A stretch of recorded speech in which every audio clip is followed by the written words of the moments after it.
Hello everyone, क्या हाल चाल है? बहुत बढ़िया होंगे। सो इस वीडियो में हम क्या डिस्कस करने वाले हैं? रिवीजन करने वाले हैं भाई प्लेस ऑफ सप्लाई चैप्टर का। प्लेस ऑफ सप्लाई चैप्टर का अब प्लेस ऑफ सप्लाई चैप्टर में एग्जाम में कैसे क्वेश्चंस आते हैं? दो तीन टाइप से क्वेश्चन आते हैं। पहली बात करेंगे, क्लियर स्ट्रेट फॉरवर्ड क्वेश्चन आता है, अपने देख लो क्वेश्चन बैंक में भी। Determine place of supply in the following cases. दो केसेस दे दिया आपको, चार केसेस दे दिए यहाँ पे, ठीक है। उसमें आपसे पूछ लिया, अलग अलग इंडिपेंडेंट केसेस दे दिए, आपसे पूछे कि भाई आपको प्लेस ऑफ सप्लाई सब में निकालनी है। अब उसमें कोई भी कॉम्बिनेशन हो सकता है, एक सेक्शन 10 पे पूछ लिया, एक 11 पे पूछ लिया, एक 12 पे पूछ लिया, एक 13 पे पूछ लिया, एनी कॉम्बिनेशन, ठीक है। तो इस तरीके से आपसे पूछ सकते हैं। अब इस चैप्टर में सेक्शंस बहुत इंपॉर्टेंट है। किसके पढ़ते हैं अपन इस चैप्टर में? अपन पर्टिकुलरली किसके पढ़ते हैं? आईजीएसटी एक्ट के सेक्शंस। तो सेक्शन 9 to 13 पे एग्जाम में क्वेश्चंस आते हैं ज्यादा, ठीक है। रूल्स इतने इंपॉर्टेंट नहीं है, सेक्शन ज्यादा इंपॉर्टेंट है इस चैप्टर में, ठीक है। ये बात हुई सबसे पहले। तो पहला टाइप ऑफ क्वेश्चन क्या है? आपसे डायरेक्ट प्लेस ऑफ सप्लाई पे क्वेश्चन पूछ रहे हैं, determine place of supply in the following cases. Second, जो अपने डिटेल्ड क्वेश्चंस आते हैं, यहाँ पे फुल फ्लेज क्वेश्चंस आते हैं, उसमें क्या कर लिया, उसमें भी प्लेस ऑफ सप्लाई का नॉलेज अपने को चाहिएगा। क्यों भाई? सीजीएसटी एसजीएसटी लगाएं कि आईजीएसटी लगाएं कि सीजीएसटी प्लस यूटीजीएसटी लगाएं, किस पे डिपेंड करेगा? प्लेस ऑफ सप्लाई पे।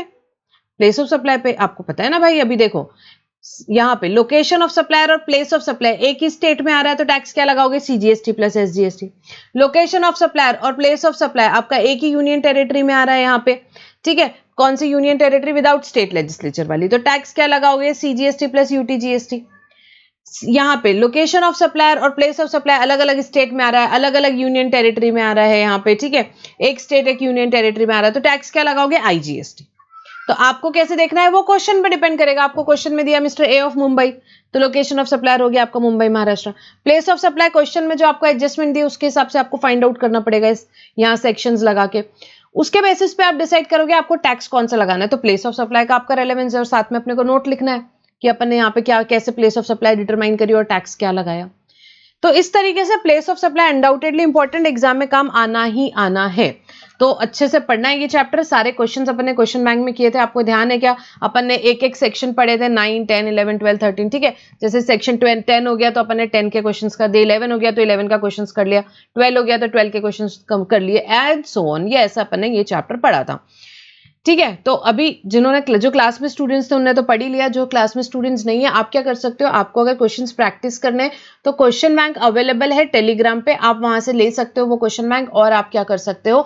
आप बिल्कुल प्रैक्टिस कर सकते हैं। और ये समरी बुक से अपन रिविजन कर रहे हैं, समरी बुक भी टेलीग्राम पे अवेलेबल है, आप वहां से डाउनलोड कर सकते हो। टेलीग्राम का लिंक दिया हुआ है डिस्क्रिप्शन में, और वहां से डाउनलोड करके आप क्या कर सकते हो? बिल यहाँ पे अपन पढ़ सकते हैं, ठीक है। तो समरी बुक तो डाउनलोड कर ही लो। सो यहाँ पे क्या बात हो रही है? अपन किसका रिवीजन कर रहे हैं भाई? प्लेस ऑफ सप्लाई का रिवीजन यहाँ पे स्टार्ट करेंगे, ठीक है। Section 9 supply in territorial water, ठीक है। तो अगर लोकेशन ऑफ सप्लायर हमारा कहाँ पे आ रहा है? टेरिटोरियल वाटर में आ रहा है। लोकेशन ऑफ सप्लायर हमारा टेरिटोरियल वाटर में आ रहा है, तो लोकेशन ऑफ सप्लायर, जो लोकेशन ऑफ सप्लायर है वो कहाँ मान लिया जाएगा? Nearest point of appropriate baseline, nearest point of appropriate baseline को मान लिया जाएगा। जैसे देखो यहाँ पे आपका लोकेशन टेरिटोरियल वाटर में, विंडमिल सप्लाई कर रही है पावर एमपी में, सो ये विंडमिल कहाँ पे? टेरिटोरियल वाटर में, तो इसको क्या मान लिया जाएगा? यहाँ nearest point of appropriate baseline. Nearest point of appropriate baseline यहाँ पे आपका कहाँ पे आ रहा है? महाराष्ट्र में आ रहा है। सो लोकेशन ऑफ सप्लायर कहाँ का माना जाएगा? महाराष्ट्र का माना जाएगा। सिमिलरली ऐसे ही अगर प्लेस ऑफ सप्लाई के हिसाब के प्रोविजंस के हिसाब से प्लेस ऑफ सप्लाई हमारी टेरिटोरियल वाटर में फिक्स हो रही है, तो पानी में थोड़ी ना फिक्स करेंगे प्लेस ऑफ सप्लाई। सो अगर place of supply territorial water में है तो उस केस में प्लेस ऑफ सप्लाई क्या मानी जाएगी? Nearest point of appropriate baseline, nearest point of appropriate baseline को मान लिया जाएगा, ठीक है। सो ये हुआ सेक्शन 9। अब आएंगे सेक्शन 10 पे। सेक्शन 10 किसकी बात करता है? प्लेस ऑफ सप्लाई किसकी? गुड्स की। गुड्स का place of supply other than import and export. तो सबसे पहले अगर गुड्स का मूवमेंट है, अगर मूवमेंट है गुड्स का, तो location of goods where the goods terminate for delivery, जहां पे भी आपके गुड्स का यहाँ पे टर्मिनेशन हो रहा है डिलीवरी पे, यहाँ पे जहां भी आपके गुड्स टर्मिनेट हो रहे हैं वो प्लेस ऑफ सप्लाई होगी। बट अगर there is no movement of goods by either supplier और रिसिपिएंट, तो फिर अगर एज सच बेसिस पे गुड्स सप्लाई कर रहे हैं उस केस में location of goods at the time of delivery, location of goods at the time of delivery to the recipient, जहां पे गुड्स है वही प्लेस ऑफ सप्लाई हो जाएगा एज सच बेसिस पे। यहाँ मशीन रखी ले लो, तो भाई यही हो जाएगा place of supply as such basis पे। फिर उसके बाद अगर bill to ship to model है, bill to ship to model है, उस केस में प्लेस ऑफ सप्लाई क्या होगी? Principal place of business of third person. For example क्या हुआ ना, यहाँ पे ए ने बी को गुड्स बेचे थे, बी ने बोला भाई मेरे यहाँ मत भेज, सी के यहाँ भेज, तो मतलब बिल टू ए है, बिल टू बी है, पर शिप टू सी है, शिप टू सी है, तो इस केस में प्लेस ऑफ सप्लाई कहाँ होगा, बी का लोकेशन, बी का लोकेशन प्लेस ऑफ सप्लाई होगा फिक्स। आईटीसी के प्रोविजंस के हिसाब से आईटीसी भी कौन ले सकता है, बी ले सकता है, बी ले सकता है, ठीक है। सो इसको थर्ड पर्सन बोला है, बी को प्लेस ऑफ सप्लाई उसके यहाँ फिक्स करिए, तो बिल टू जिसका है वो उसका प्लेस ऑफ सप्लाई फिक्स किया है। So goods are delivered to recipient on the direction of a third person by transfer of documents of title और otherwise that is bill to ship to model, place of supply would be principal place of business of the third person. उसके बाद में fourth, यहाँ पे unregistered person को आप supply कर रहे हो, ठीक है, तो place of supply of goods purchased over the counter OTC in one state and transported to another state. तो अनरजिस्टर्ड पर्सन जनरली एक स्टेट से दूसरे स्टेट जाते हैं, माइग्रेंट वर्कर्स हो सकते हैं, टूरिस्ट हो सकते हैं, दूसरे स्टेट में कुछ सामान वगैरह खरीदा उन्होंने, तो जब भी गुड्स हम सप्लाई कर रहे हैं किसको, अदर देन रजिस्टर्ड पर्सन को, मतलब अनरजिस्टर्ड पर्सन को, सिंपली बात है supply of goods to unregistered person, तो उस केस में अगर यहाँ पे हमने उसका एड्रेस रिकॉर्ड किया इनवॉइस में तो वो प्लेस ऑफ सप्लाई हो जाएगा, उसका खाली स्टेट रिकॉर्ड किया तो भी चलेगा, पूरा डिटेल एड्रेस की जरूरत नहीं, स्टेट रिकॉर्ड किया तो भी चलेगा, बट अगर एड्रेस ही रिकॉर्ड नहीं किया तो फिर क्या ऑप्शन बचा, फिर location of supplier place of supply होगा, location of supplier place of supply होगा। गुड्स की असेंबली इंस्टॉलेशन हुआ, जहां पे हमने गुड्स को असेंबल इंस्टॉल किया, तो प्लेस ऑफ सप्लाई क्या होता है, जहां पे गुड्स को असेंबल या इंस्टॉल किया, जहां पे गुड्स को असेंबल या इंस्टॉल किया वो प्लेस ऑफ सप्लाई होता है, ठीक है। जहां पे goods on board a conveyance like a vessel aircraft में अगर आपने यहाँ पे सप्लाई किया, whether goods are supplied on board a conveyance vessel aircraft train motor vehicle, उस केस में place where the goods are taken on board the conveyance, जिस case में भी where the goods are taken on board, where the goods are taken on board, वही क्या होगा यहाँ पे वही आपका प्लेस ऑफ सप्लाई होगा, where the goods are taken on board, ठीक है। उसके बाद में place of supply of goods imported और एक्सपोर्टेड फ्रॉम इंडिया, अगर गुड्स सेक्शन 11 पे आएंगे, ठीक है। सेक्शन 11 क्या बोल रहा है, गुड्स का इंपोर्ट एक्सपोर्ट के केस में, सो इंपोर्ट के केस में place of supply location of importer, importer का location place of supply, export के केस में लोकेशन आउटसाइड इंडिया है वो प्लेस ऑफ सप्लाई हो जाएगा, वो प्लेस ऑफ सप्लाई हो जाएगा, ठीक है। ये हो गया सेक्शन 11। उसके बाद आता है सेक्शन 12। सेक्शन 12 किसके लिए काम करता है, जब LOS and LOR is in India, दोनों भी इंडिया में है भाई साहब, देश में है दोनों, कब लगता है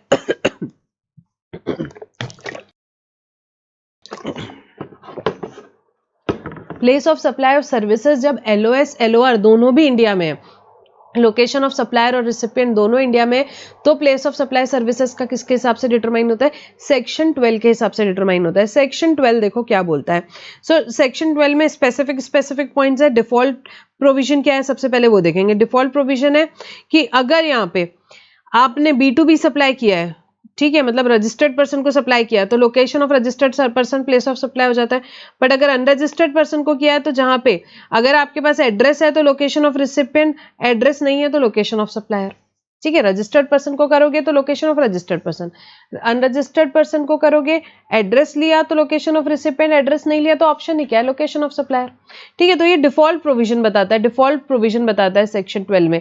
अब ये डिफॉल्ट रूल सब में लगेगा एक्सेप्ट ऑल दीज, बाकी जिसके लिए स्पेसिफिक रूल दिया हुआ है उस पर स्पेसिफिक लगेगा, बाकी सब कोई भी सर्विस हो उस पर डिफॉल्ट रूल लगेगा, उस पर डिफॉल्ट रूल लगेगा। सो ये जो स्पेसिफिक सर्विसेज है उसमें अपन देखते हैं सबसे पहले।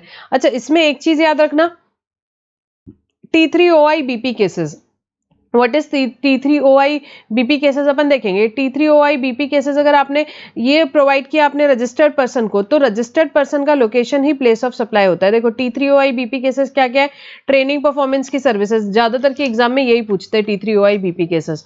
सो अगर ये आप कर रहे हो क्या, ट्रेनिंग एंड परफॉर्मेंस अप्रेजल, या आप कर रहे हो ट्रांसपोर्टेशन ऑफ पैसेंजर, या आप कर रहे हो transportation of goods including mail और कुरियर, या आप क्या कर रहे हो ऑर्गेनाइजेशन ऑफ इवेंट की बात करें, या इंश्योरेंस सर्विसेज की बात करें, या बैंकिंग ब्रोकिंग फाइनेंशियल सर्विसेज की बात करें, या postpaid mobile connection. So this is T3OI BP cases, T3OI BP cases है, इनिशियल्स है सारे। अगर आप इस केस में रजिस्टर्ड पर्सन को सर्विसेज देते हो, T3OI BP वाली सर्विसेज अगर आप रजिस्टर्ड पर्सन को दे रहे हो तो रजिस्टर्ड पर्सन का location he place of supply होता है इन सारे केसेस में, ठीक है। अब केस टू केस अपन देखते हैं।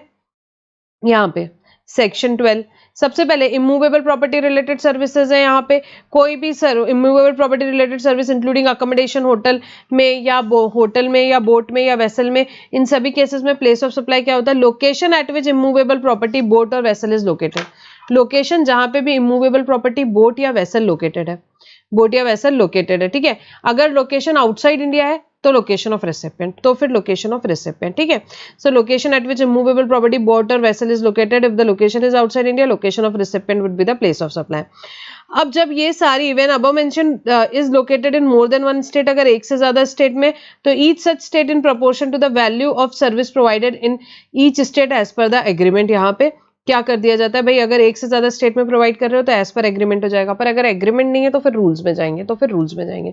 उसके बाद फोन बफरिंग केसेस है। फोन बफरिंग केसेस क्या है हमारे, personal grooming, health services, beauty treatment, fitness, restaurant, catering services, phone buffering cases. Phone buffering cases में प्लेस ऑफ सप्लाई क्या होगा, location where the services are actually perform, जहां पे भी सर्विसेज एक्चुअली परफॉर्म हुई है वो आपका प्लेस ऑफ सप्लाई होगा, वो आपका प्लेस ऑफ सप्लाई होगा। उसके बाद क्या है, ट्रेनिंग एंड परफॉर्मेंस अप्रेजल। देखो T3 आ गई, एक टी आ गया अपना, ठीक है। Training and performance appraisal, T3OI-BP cases में क्या बात हुई, रजिस्टर्ड पर्सन में तो रजिस्टर्ड पर्सन का लोकेशन, सो B2B है तो रजिस्टर्ड पर्सन का लोकेशन, B2C है यहाँ पे तो location where the services are actually perform, जहाँ पे एक्चुअली ट्रेनिंग हुई है वो प्लेस ऑफ सप्लाई हो जाएगी B2C केसेस में, और B2B में लोकेशन ऑफ रजिस्टर्ड पर्सन। उसके बाद एडमिशन टू इवेंट, ठीक है, ऑर्गेनाइजेशन नहीं, यहाँ पे अलग है, admission to event. Admission to event या अम्यूजमेंट पार्क है तो प्लेस ऑफ सप्लाई क्या होगा, जहाँ पे इवेंट एक्चुअली हेल्ड हुआ है, एक्चुअली हेल्ड हुआ है, ठीक है, या जो पार्क और अदर प्लेस जहां भी लोकेटेड है वो प्लेस ऑफ सप्लाई होगी। पर ऑर्गेनाइजेशन ऑफ इवेंट की मैं बात करूं तो again it is T3OI-BP cases. T3OI-BP cases में बहुत सिंपल सी बात है, अपनी बात हुई है भाई।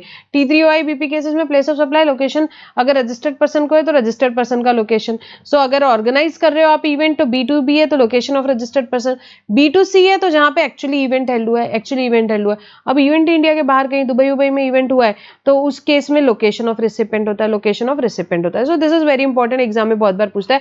ऑर्गेनाइजेशन ऑफ इवेंट में क्या है, B2B है तो location of registered person, B2C है तो जहां पे इवेंट हुआ है, बट अगर इवेंट इंडिया के बाहर हुआ है तो location of recipient place of supply हो जाती है।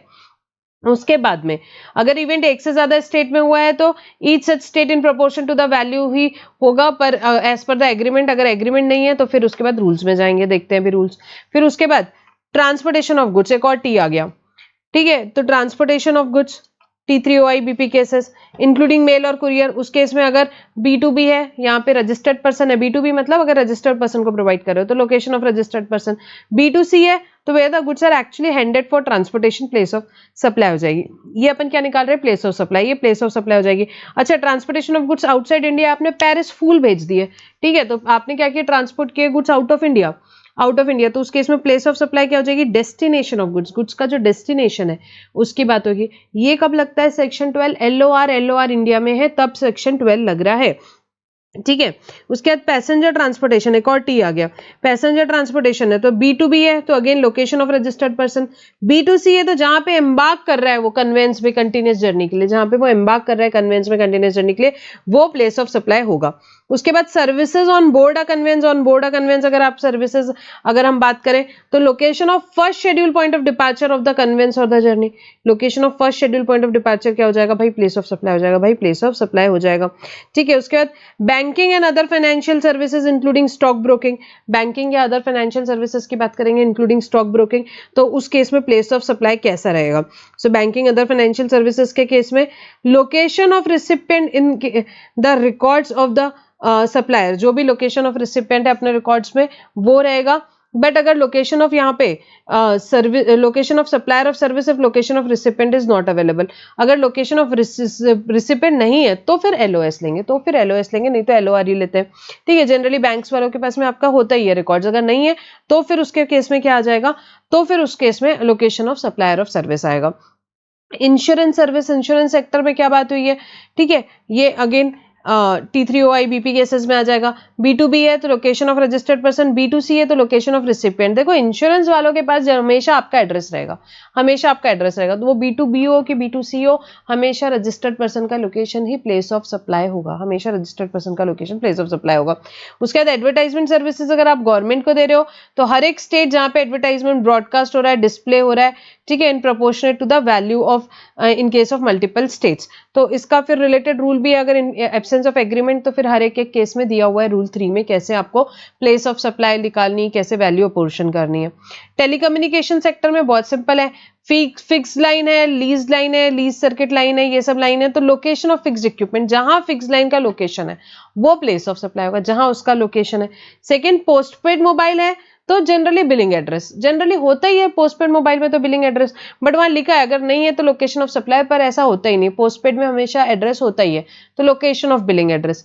प्रीपेड मोबाइल है तो फिर देखना है कि भाई प्रीपेड मोबाइल कैसे दिया है, रीसेलिंग एजेंट से दिया हुआ है, यहाँ पे सेलिंग एजेंट, रीसेलर, डिस्ट्रीब्यूटर, ये लोग सब अपन जाके खरीदते हैं ना प्रीपेड वाउचर यहाँ पे सेलिंग एजेंट वगैरह से, तो उसका एड्रेस जो रहेगा वो प्लेस ऑफ सप्लाई हो जाएगा। पर अगर अपन ने किसी और से लिया, किसी ग्रोसरी शॉप वगैरह से ले लिया अपन ने, तो उस केस में क्या हो जाएगा, लोकेशन जहां पे पेमेंट रिसीव हुआ, जहां पे पेमेंट रिसीव हुआ, ठीक है। और यहाँ पे अगर ई मोड से ऑनलाइन अपन ने वाउचर वगैरह लिया है तो उस केस में लोकेशन ऑफ रिसिपेंट हो जाएगा, लोकेशन ऑफ रिसिपेंट हो जाएगा। अच्छा, लीज सर्किट लाइन में क्या आता है प्लेस ऑफ सप्लाई, यहाँ पे जहाँ पे लोकेशन ऑफ फिक्स लाइन है, लोकेशन ऑफ फिक्स लाइन है। बट अगर ये फिक्स लाइन ही मोर देन वन स्टेट में, तो हर एक स्टेट में आ जाएगा as per agreement, as per agreement. Agreement नहीं होगा तो फिर अगेन रूल्स में जाएंगे, ठीक है। तो इमूवेबल प्रॉपर्टी में, इवेंट में और लीज सर्किट में अगर एग्रीमेंट नहीं होगा तो उसके अलग अलग रिस्पेक्टिव रूल्स बने हुए हैं, वो रूल्स में हम जाएंगे, ठीक है। ये और बाकी सब, ये तो स्पेसिफिक केस थे सेक्शन 12 में, बाकी सबको डिफॉल्ट लगेगा। डिफॉल्ट प्रोविजन क्या है, B2B के केस में location of registered person, B2C के केस में where the address on records location of recipient, in other cases location of supplier of service, in other cases location of supplier of service. I hope it is clear.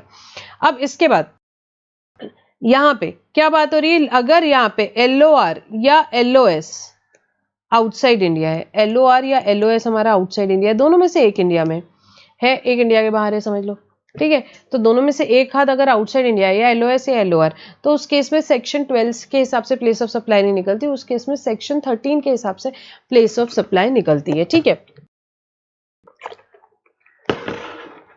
जब LOR या LOS outside India है तो उस case में हम कहाँ पे आते हैं, सेक्शन 13 में आते हैं। अब देखो सेक्शन 13 ने क्या बोला, सबसे पहले अगर क्या है यहाँ पे, services in respect of which goods are required to be made physically available, मुझे क्या करना पड़ा, गुड्स को फिजिकली अवेलेबल कराना पड़ा, मुझे क्या करना पड़ा, मुझे गुड्स को फिजिकली अवेलेबल कराना पड़ा। तो उस केस में प्लेस ऑफ सप्लाई क्या होगी, location where the services are actually perform, जहां पे सर्विस एक्चुअली परफॉर्म हुई। भाई मेरे को सर्विस देने के लिए गुड्स देने पड़े, गुड्स को फिजिकली अवेलेबल कराना पड़ा, तो प्लेस ऑफ सप्लाई क्या होगी, जहां पे सर्विसेज एक्चुअली परफॉर्म हुई, जहां पे सर्विसेज एक्चुअली परफॉर्म हुई है। सर्विस आपने गुड्स के लिए ही दी है बट रिमोट लोकेशन से की है, इलेक्ट्रॉनिक मोड से की है, ऑनलाइन कर दी है, तो उस केस में जहां पे लोकेशन ऑफ गुड्स रहेगा वो प्लेस ऑफ सप्लाई हो जाएगा। Eight the time of supply of service जहां पे भी आपके गुड्स का लोकेशन है वो क्या हो जाएगा, प्लेस ऑफ सप्लाई हो जाएगा। Above provision are not applicable in case goods that are temporary imported into India, अगर आपने गुड्स को इंपोर्ट किया था temporary for repairs and other treatment process and exported after being repairs without being put to use, आपने goods क्यों लेकर आए थे इंडिया में, आपने गुड्स लेकर के आए थे रिपेयर करने के लिए, रिपेयर किया बिना पुट टू यूज के गुड्स वापस भेज दिए, तो उस केस में ये ऊपर के प्रोविजंस नहीं लगते। ये नहीं लगते मतलब क्या लगता है, डिफॉल्ट रूल 13(2) में दिया हुआ है, 13(2) के हिसाब से प्लेस ऑफ सप्लाई क्या हो जाता है, लोकेशन ऑफ रेसिपिएंट। देखो डिफॉल्ट रूल देख लेते हैं, पहले नीचे दिया हुआ है, देखो डिफॉल्ट प्रोविजन क्या बोलता है, कोई भी सर्विसेज के लिए लगता है वो अदर देन अबव स्पेसिफिक वाली, क्या place of supply is location of recipient, location of recipient ही प्लेस ऑफ सप्लाई होगा। If not available then location of supplier of service, और अगर वो नहीं है तो location of supplier of service, ठीक है। तो प्लेस ऑफ सप्लाई क्या होगा, location of recipient of service, if it is not available then location of supplier of service. पहले LOR देख लेंगे, LOR नहीं है क्योंकि, तो फिर LOS देख लेंगे बस, ठीक है। सो अगर मैंने यहाँ पे कोई गुड्स इंडिया में लेकर के आया था, रिपेयर वगैरह करा, उसके बाद में बिना पुट टू यूज किए उसको बाहर वापस भेज दिया, तो ये अबव प्रोविजंस नहीं लगते क्योंकि खाली रिपेयरिंग के लिए गुड्स आए थे, तो उस केस में प्लेस ऑफ सप्लाई 13(2) के हिसाब से निकलेगा, 13(2) के हिसाब से निकलेगा, मतलब location of recipient place of supply होगा, location of recipient place of supply होगा, ठीक है। उसके बाद service which require physical presence of the recipient और the person acting on his behalf with the supplier of service. So अगर मैंने यहाँ पे क्या करी है, कोई सर्विस प्रोवाइड करी है जिसके लिए क्या लग रहा है मेरे को, physical presence of recipient, recipient को खुद आना पड़ रहा है, भाई पर्सनली आना पड़ रहा है रिसिपिएंट को, मैं तभी सर्विस दे पा रही हूँ, ठीक है। और the person acting on his behalf with the supplier, then place of supply क्या होगी, जहां पे एक्चुअली सर्विसेज परफॉर्म हुई, परफॉर्मेंस बेस्ड सर्विस है, जहां पे एक्चुअली सर्विसेज परफॉर्म हुई, ठीक है, जब किसको, रिसिपिएंट को आना पड़ा। उसके बाद अगर इमूवेबल प्रॉपर्टी रिलेटेड सर्विस है तो प्लेस ऑफ सप्लाई क्या होती है, place where the immovable property is located और इंटेंडेड टू बी लोकेटेड, जहां पे भी इमूवेबल प्रॉपर्टी लोकेटेड हो, कहीं भी हो सकती है, तो जहां भी इमूवेबल प्रॉपर्टी लोकेटेड रहेगी या इंटेंडेड टू बी लोकेटेड होगी वही प्लेस ऑफ सप्लाई होगी। उसके बाद में admission to organisation of an event, यहाँ पे अब ये देखो सेक्शन 12 में एडमिशन अलग था, ऑर्गेनाइजेशन अलग था, यहाँ पे दोनों को साथ में कर दिया। सो एडमिशन या ऑर्गेनाइजेशन की इवेंट की बात है तो जहां पे इवेंट एक्चुअली हेल्ड है, जहां पे इवेंट एक्चुअली हेल्ड हो वो प्लेस ऑफ सप्लाई होगा, वो प्लेस ऑफ सप्लाई होगा। अब if the above services are supplied in more than one location, एक लोकेशन से ज्यादा सर्विस सप्लाई कर रहे हो आप, गुड्स की, इंडिविजुअल की, movable property related, event related, हम किसी की भी बात करें, ठीक है, अगर आप ये मोर देन वन लोकेशन प्रोवाइड कर रहे हो including a location in taxable territory, तो उस केस में प्लेस ऑफ सप्लाई क्या हो जाएगा, लोकेशन इन टैक्सेबल टेरिटरी। जैसे कि फॉर एग्जांपल इवेंट की सर्विस है, दुबई, सिंगापुर और मुंबई में इवेंट हेल्ड कर रहे हैं, तो क्या हो गया, ये लोकेशन इन टैक्सेबल टेरिटरी भी है इसमें, ठीक है, तो उस केस में प्लेस ऑफ सप्लाई क्या हो जाएगा, पूरे के पूरे ट्रांजैक्शन के लिए प्लेस ऑफ सप्लाई मुंबई हो जाएगा, मुंबई हो जाएगा, ठीक है। अब ये इवेंट जो है एक से ज्यादा स्टेट्स में है, ठीक है, महाराष्ट्र में, गुजरात में है, ऐसे यहाँ पे मध्य प्रदेश में, तो उस केस पे प्लेस ऑफ सप्लाई क्या होगा, each such state in proportion to the value of service, value of service के हिसाब से हर एक स्टेट, तीनों भी स्टेट्स में प्लेस ऑफ सप्लाई फिक्स होगी, महाराष्ट्र, गुजरात, एमपी, तीनों भी होंगे आपके प्लेस ऑफ सप्लाई। उसके बाद सर्विसेज कौन दे रही है, बैंकिंग कंपनी दे रही है, फाइनेंशियल इंस्टीट्यूट दे रहा है, एनबीएफसी दे रहा है, अपने अकाउंट होल्डर्स को दे रहा है, यहाँ पे इंटरमीडिएटरी सर्विसेज की भी बात करें तो अगर ये सारे की बात हो रही है, कौन सी चीज की बात हो रही है, अगर बैंकिंग कंपनी, फाइनेंशियल इंस्टीट्यूट किसको दे रहा है, एनबीएफसी अपने अकाउंट होल्डर्स को, और किसी को नहीं, अपने अकाउंट होल्डर्स को जब ये सर्विस देते हैं, या इंटरमीडिएटरी सर्विस की बात करें तो इस केस में प्लेस ऑफ सप्लाई क्या होता है, LOS, location of supplier of service place of supply होता है, location of supplier of service place of supply होगा।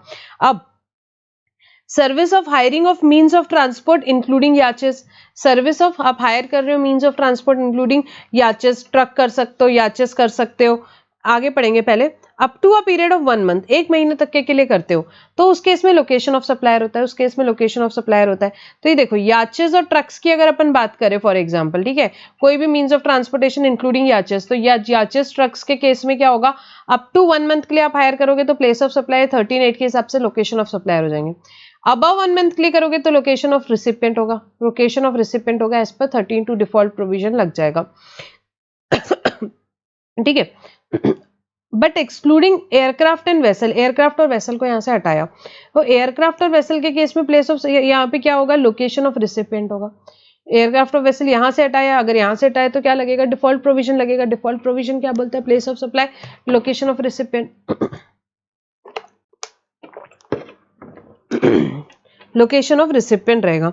ट्रांसपोर्टेशन ऑफ गुड्स जो है यहाँ पे अदर देन मेल और कुरियर पहले था, अभी ओमिट कर दिया, ओमिट कर दिया मतलब सीधी सादी बात है, ट्रांसपोर्टेशन ऑफ गुड्स के केस में अब क्या लगेगा, डिफॉल्ट रूल लगेगा।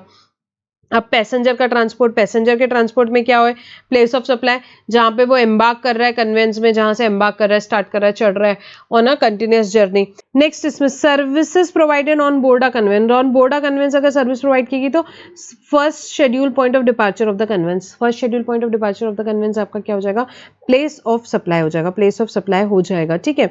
अब इसमें यहाँ पे OIDR सर्विस है तो प्लेस ऑफ सप्लाई क्या हो जाएगा, location of recipient of service, location of recipient of service आपका क्या हो जाएगा, प्लेस ऑफ सप्लाई हो जाएगा, ठीक है। तो ये सारी स्पेसिफिक सर्विस है, जब LOS या LOR दोनों में से कोई आउटसाइड इंडिया है तो ये लगता है, तो ये लगता है, ठीक है, सेक्शन 13। और इसमें डिफॉल्ट प्रोविजन क्या है, बाकी सारी सर्विसेज में जो यहाँ स्पेसिफिक पॉइंट में नहीं आती है, LOR नहीं है तो LOS, LOR नहीं है तो LOS, ठीक है। उसके बाद ये रूल 3 आपको देखना है तो देख लो, नहीं तो आप स्किप भी कर सकते हो, not very important from exam point of view. उसके बाद में हमने देखा था इमूवेबल प्रॉपर्टी, इमूवेबल प्रॉपर्टी जहां पे कहां पे है, अगर यहाँ पे इमूवेबल प्रॉपर्टी एक से ज्यादा स्टेट में है और यहाँ पे लोकेशन ऑफ सप्लायर और रिसिपिएंट जो है इंडिया में है तो उस केस में रूल 4 लगता है, उस केस में रूल 4 लगता है। और इस रूल 4 ने क्या बोला कि भाई अगर एग्रीमेंट नहीं है, अग्रीमेंट नहीं है तो फिर उस केस में क्या करना है, ये सारे रूल्स बिल्कुल ज्यादा इंपॉर्टेंट नहीं, बट एक बार अपन क्विकली देख लेते हैं। क्या देखेंगे कि अगर यहाँ पे रूल 4 में क्या बोला कि अगर इमूवेबल प्रॉपर्टी आपकी एक से ज्यादा स्टेट में और एग्रीमेंट नहीं है तो उस केस में क्या लगेगा, रूल 4 लगेगा। और क्या बोला उसने, अगर आप अकोमोडेशन की सर्विसेज दे रहे हो यहाँ पे, other than a case where a single property situated in 2 और more contiguous state, place of supply क्या होगा, number of night stayed in the property, आप कितने नाइट स्टे करें प्रॉपर्टी में उसके बेसिस पे प्लेस ऑफ सप्लाई निकलेगा।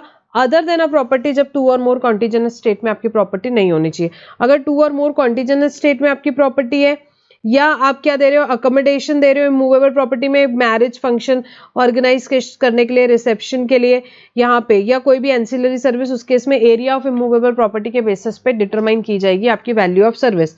और यहाँ पे क्या बोला उन्होंने, हाउस बोट और वेसल है अगर आपकी, तो उस केस में जितना भी टाइम स्पेंड किया हाउस बोट वेसल ने हर एक स्टेट में, on the basis of declaration place of supply होगा, प्लेस ऑफ सप्लाई होगा, ठीक है।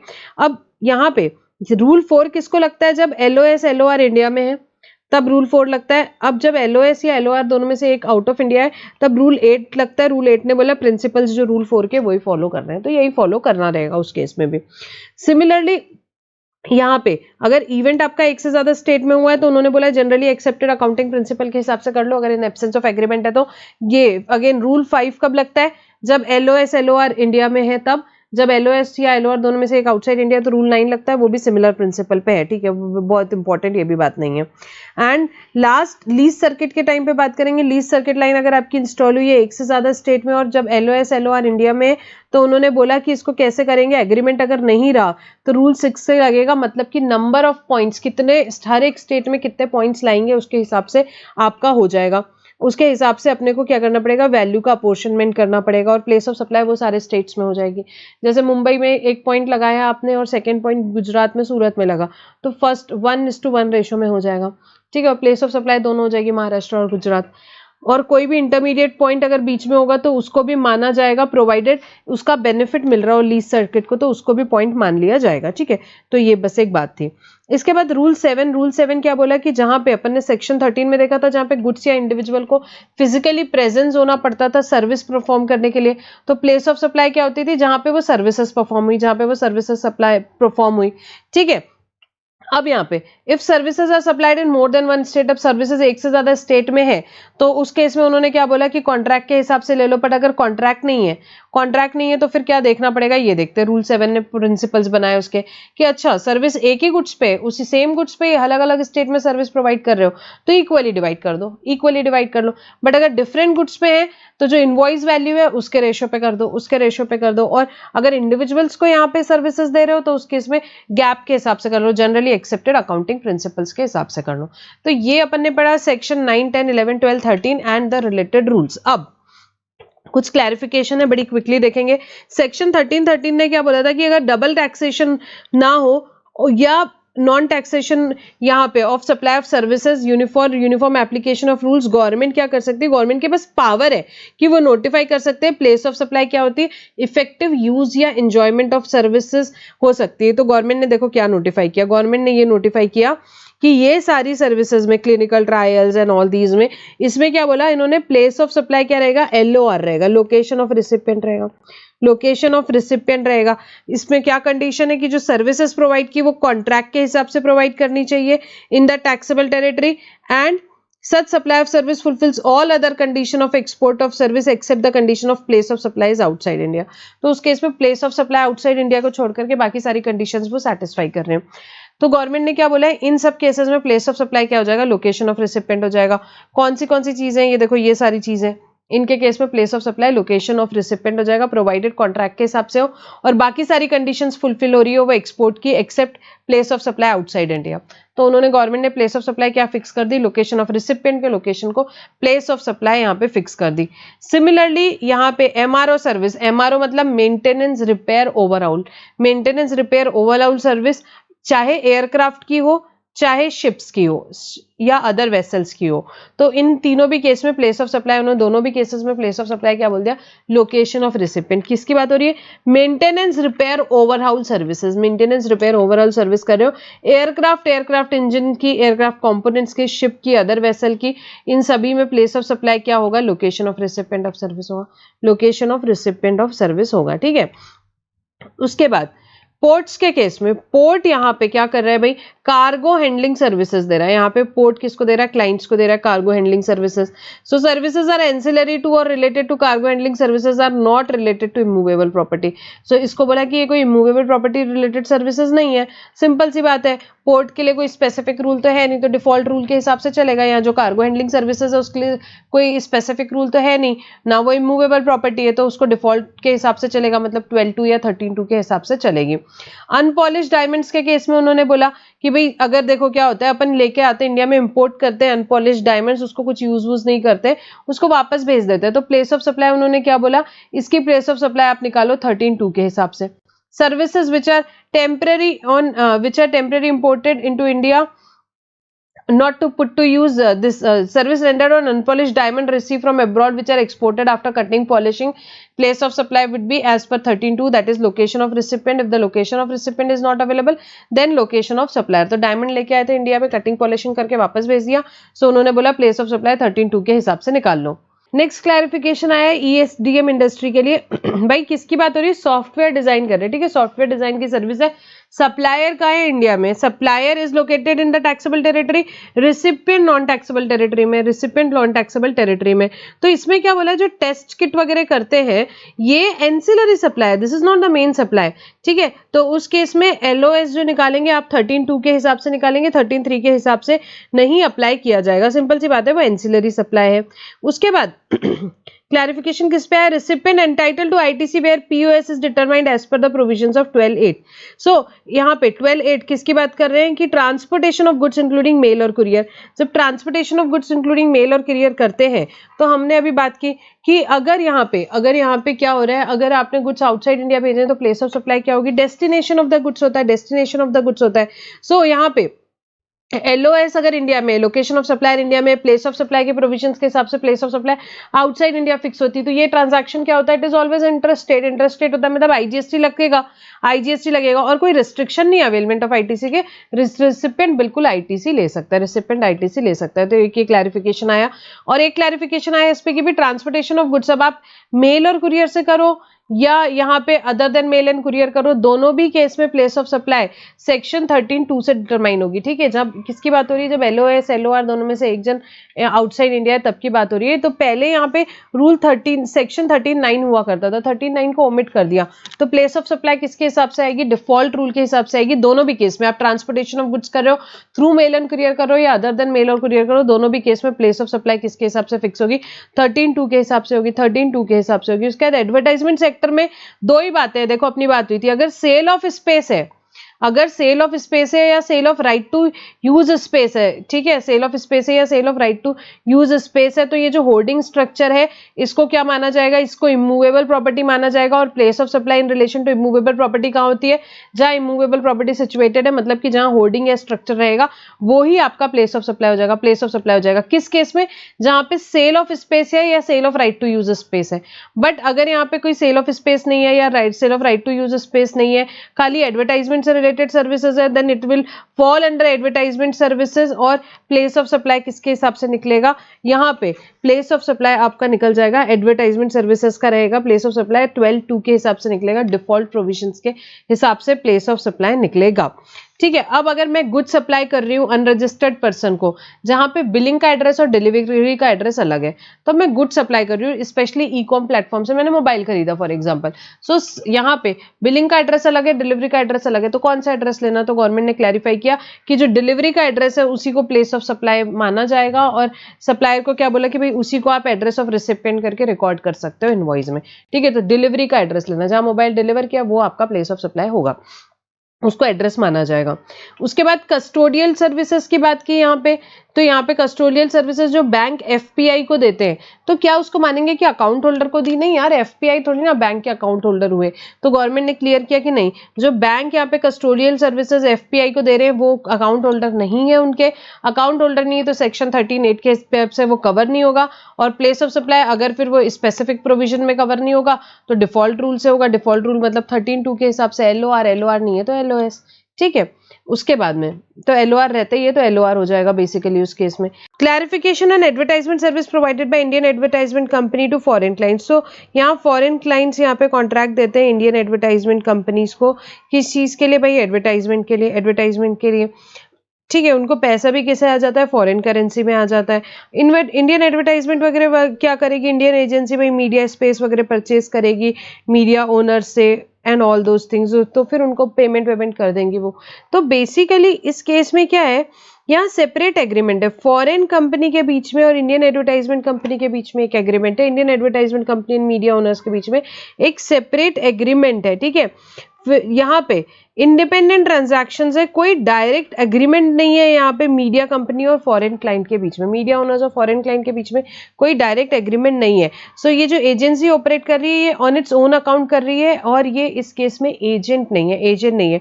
क्योंकि वो एजेंट नहीं है इस केस में, तो उस केस में place of supply as intermediatory services का अप्लाई नहीं होता, सेक्शन 13(8) अप्लाई नहीं होगा यहाँ पे, इस ट्रांजैक्शंस में सेक्शन 13(8) अप्लाई नहीं होगा।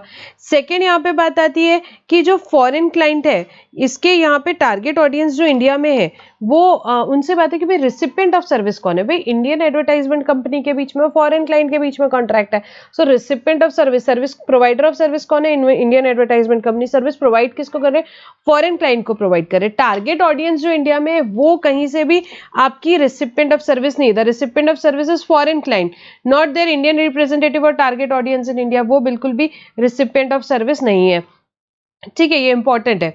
Can advertisement services to foreign client भी कंसीडर्ड एज परफॉर्मेंस बेस्ड? क्या इसको परफॉर्मेंस बेस्ड बोला जाएगा?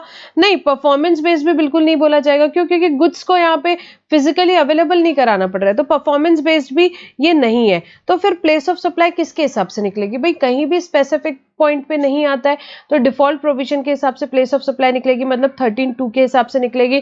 13(2) के हिसाब से निकलेगी मतलब रिसिपिएंट का लोकेशन, मतलब फॉरेन क्लाइंट का जो लोकेशन है वो प्लेस ऑफ सप्लाई होगा, वो प्लेस ऑफ सप्लाई होगा। बाकी सारी कंडीशंस फुलफिल हुई तो एक्सपोर्ट हो जाएगा, तो एक्सपोर्ट हो जाएगा। ठीक है, उसके बाद में if advertisement company in India acts as agent for the foreign client in securing media space, what is the place of supply? अब क्या बात हो रही है कि यहाँ पे एडवर्टाइजमेंट कंपनी आपकी जो इंडिया में, एडवर्टाइजमेंट कंपनी जो आपकी इंडिया में है, if it acts as an agent for foreign client in securing media space, तो उस केस में प्लेस ऑफ सप्लाई क्या होगा? उस केस में प्लेस ऑफ सप्लाई क्या होगा? ठीक है, सो यहाँ पे अगर वो एजेंट जैसे एक्ट कर रहे हैं, एजेंट जैसे एक्ट कर रहे हैं, तो उस केस में the media space of broadcast agreement is directly between media owner और फॉरेन क्लाइंट के बीच में है, इनवॉइसिंग पेमेंट उनके बीच में ही हो रही है। तो फिर एडवर्टाइजमेंट कंपनी खाली फैसिलिटेट कर रही है प्रोसेस को, खुद कोई सर्विस नहीं दे रही है, तो उस केस में वो इंटरमीडिएटरी होंगे। फिर उस केस में प्लेस ऑफ सप्लाई क्या हो जाएगा? इंटरमीडिएटरी का यहाँ पे लग जाएगा 13(8) और प्लेस ऑफ सप्लाई फिर उसका ही लोकेशन हो जाएगा, इंडियन एडवर्टाइजमेंट कंपनी का इंडिया में लोकेशन हो जाएगा। ठीक है, next clarification on place of supply of data hosting services provider located in India to cloud compounding service provider located outside India. So data hosting service की बात करेंगे, service provider India में है, किसको प्रोवाइड कर रहा है? क्लाउड कंपाउंडिंग सर्विस प्रोवाइडर जो कि इंडिया के बाहर है। इस केस में प्लेस ऑफ सप्लाई कैसे लेना? सबसे पहले सवाल आया क्या ये इंटरमीडिएटरी है between cloud provider and and users? तो बात हुई कि नहीं, ये कोई इंटरमीडिएटरी वगैरह नहीं है।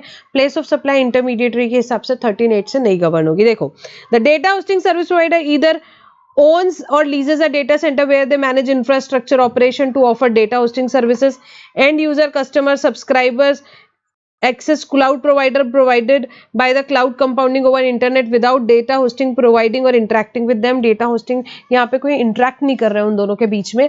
the data hosting provider offers services directly to cloud compounding provider, खाली cloud compounding provider को ही वो services दे रहा है, and he is not acting as a broker or agent, कोई act नहीं कर रहा है वो broker या agent के जैसे। so वो cloud compounding को directly services दे रहा है, so इसको intermediary service तो बिल्कुल भी नहीं बोला जाएगा 13(8) के हिसाब से। सेकेंड सवाल ये आया क्या इसको 13(3) के ए के हिसाब से करेंगे? So it is again not related to goods being made available to the by the recipient to the supplier. इसमें कोई गुड्स अवेलेबल कराने की जरूरत थोड़ी ना है, तो इस केस में 13(3) ए के हिसाब से भी प्लेस ऑफ सप्लाई नहीं डिटरमाइन की जाएगी। फिर सवाल आया क्या इसे इमूवेबल प्रॉपर्टी रिलेटेड सर्विस मानेंगे? तो बिल्कुल नहीं, data hosting services are not related to immovable property, so उस केस में इमूवेबल प्रॉपर्टी रिलेटेड पॉइंट भी नहीं है। तो फिर उस केस में क्या होगा? प्लेस ऑफ सप्लाई 13(2) के हिसाब से होगा। डिफॉल्ट प्रोविजन लग जाएगा जब कोई भी स्पेसिफिक प्रोविजन नहीं लगेगा। डिफॉल्ट प्रोविजन क्या बोलता है? बड़ी सिंपल सी बात बोलता है, डिफॉल्ट प्रोविजन हमेशा यही बोलता है कि यहाँ पे क्या location of recipient place of supply हो जाएगा, location of recipient place of supply हो जाएगा, और बाकी सारी पॉइंट्स अगर फुलफिल होते हैं एक्सपोर्ट के तो फिर क्या हो जाएगा भाई, इसे एक्सपोर्ट ऑफ सर्विस भी आप मान सकते हैं। नेक्स्ट क्लैरिफिकेशन किसका आया? प्लेस ऑफ सप्लाई किसमें? ऑनलाइन सर्विसेज जब सप्लायर दे रहा है किसको? अनरजिस्टर्ड रिसिपिएंट को। ठीक है, तो 3 सर्विसेज हो सकती है, ऑनलाइन डिजिटल सर्विसेज या OIDR सर्विस या ऑनलाइन मनी गेमिंग। ये सप्लायर किसको दे रहा है? अनरजिस्टर्ड रिसिपिएंट को दे रहा है। किसको दे रहा है? सप्लायर जब अनरजिस्टर्ड रिसिपिएंट को दे रहा है ये सर्विसेज, तो उस केस में क्या बात हुई कि भाई गवर्नमेंट ने बोला कि ये मैंडेटरी है कि आपको उनका नेम ऑफ द स्टेट लिखना पड़ेगा। ठीक है, पहले आया था कि नेम ऑफ द स्टेट लिखना पड़ेगा, तो लोगों को लगा कि ये ऑप्शनल है, तो गवर्नमेंट ने क्लैरिफाई किया कि नहीं, ये मैंडेटरी है। ठीक है, और अब जब आपने उनका स्टेट का नाम लिख दिया तो प्लेस ऑफ सप्लाई कैसे डिटरमाइन करोगे अनरजिस्टर्ड पर्सन के केस में? 12(2)(b) के हिसाब से, मतलब LOR अनरजिस्टर्ड पर्सन को आप सप्लाई कर रहे हो, आपके पास नेम ऑफ द स्टेट है, तो प्लेस ऑफ सप्लाई क्या हो जाएगी? LOR, location of recipient. ठीक है, तो ये क्लैरिफिकेशन होता है and here we complete this chapter what place of supply. So यहाँ पे हमारा डिस्कशन कंप्लीट होता है प्लेस ऑफ सप्लाई चैप्टर का। वीडियो अच्छा लगा है तो लाइक करो, सब्सक्राइब करो, कमेंट करो और अपने फ्रेंड्स के साथ शेयर करो। ठीक है, so will stop our discussion over here for this chapter. Thank you for now.